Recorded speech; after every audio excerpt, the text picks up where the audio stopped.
Hey, welcome to The Explainer. Today we're going to jump into a really fascinating chapter from Morgan Housel's book, The Psychology of Money. We're going to try and figure out this powerful bias that shapes how we see the world and especially how we see our money. Okay, so let's kick things off with this quote from the historian Deirdre McCloskey. It just nails the core puzzle we're tackling today, right? Our weird, undeniable attraction to bad news. And that really is the big question, isn't it? Why do we lean in and listen so carefully when someone predicts doom, but kind of roll our eyes when they predict progress? Let's get into it. Okay, let's dive right into this whole allure of bad news. But, to really get why pessimism has such a grip on us, we've got to first talk about what its opposite, real optimism, actually means. Now, this is not about blind faith, okay? It's not about thinking everything's going to be sunshine and rainbows. Housel calls it being a serious possibilist. It's basically a long-term bet that, on the whole, people wake up every day trying to solve problems and make things a little better, and that despite all the inevitable bumps and bruises along the way, leads to progress over time. And wow, this table just lays out the whole conflict perfectly. You tell someone things are going to be awesome, and they look at you like you're trying to sell them something. But you tell them they're in danger, bam, you have their full, undivided attention. Pessimism just sounds smarter, more serious. So, to really see how a pessimistic story can grab us, let's look at a pretty wild example from a time when, let's be honest, everyone was terrified. All right, I want you to picture this. It's late 2008. The global financial system is basically on life support. It feels like the world is ending. And right in the middle of all that chaos, the Wall Street Journal, runs a front-page story about a prediction that the U.S. is literally going to break apart. And this is the really crazy part. This wasn't some random blog post, This was front-page news in one of the most respected financial papers in the world. It got that kind of credibility. Why? Because the mood was so dark and the prediction was so negative. Okay, so now let's completely flip the script. Let's look at the polar opposite, a forecast of just insane, unbelievable optimism. So, we're going to go back in time to Japan, right after World War II. The country was just gutted, wrecked. They were facing famine. It was a picture of complete and utter collapse. Okay, now look at this. This is what actually happened in the decades that followed. Just look at those numbers. But here's the kicker. Imagine trying to predict any of this back in 1946. You would have been laughed out of the room. People would have thought you were absolutely nuts. So you see the difference, right? The forecast of doom from Panarin seems plausible in the moment, but a forecast of this kind of incredible progress, it seems absurd. This just goes to show how deeply wired we are to believe in collapse way more easily than we believe in miracles. So what's going on here? Why do we have this bias?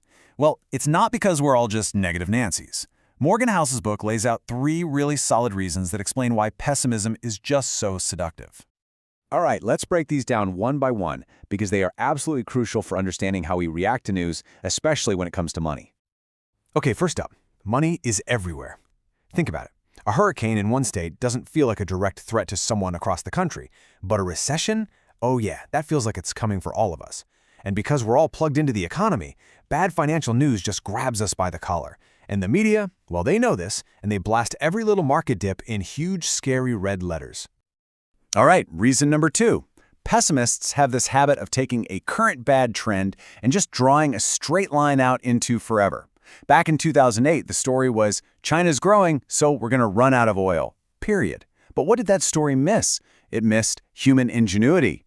High prices created this massive incentive to find new solutions, like fracking, and boom, supply went way up. Markets adapt. People solve problems. It's what we do. And that brings us to the third, and honestly, probably the most powerful reason of all. Just look at this number. Over the last century, the U.S. stock market, with dividends, is up a mind-blowing 17,000%. But here's the thing. A 40% crash can happen in just a few months. All that growth, it's the result of slow, steady, kind of boring compounding. But destruction is fast. It's dramatic. It's a flash of lightning. It just makes for a way better story, and that's why it always grabs the headlines and our attention. And this whole asymmetry of speed thing, it's not just about money. It's everywhere. Think about your reputation. It can take a lifetime to build, right? But one dumb email can destroy it in seconds. This is true for careers, for companies, for whole economies. It explains why those sudden shocks always feel so much bigger. than the slow, quiet progress that's happening all the time. Okay, so after all that, where does this leave us? What's the big takeaway here? If pessimism is so tempting, but long-term optimism is the smart play, how are we supposed to think about the future? Well, maybe the secret isn't about picking a side, blind optimism versus constant doom and gloom. Maybe it's about changing our whole perspective. And I think this quote from Stephen Hawking just nails it. And here's the funny, ironic twist in all of this. When you expect things to be bad, you create this space to be pleasantly surprised when they're not. And maybe that feeling, that little bonus, that sense of relief is the real reason pessimism can actually feel so good. It's like a shield against disappointment. And that's really the final thought I want to leave you with from this whole explainer.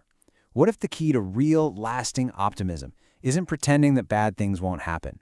What if it's born from accepting that setbacks and hard times and scary headlines aren't a sign that things are broken, but that they're the normal, expected price you have to pay for long-term progress?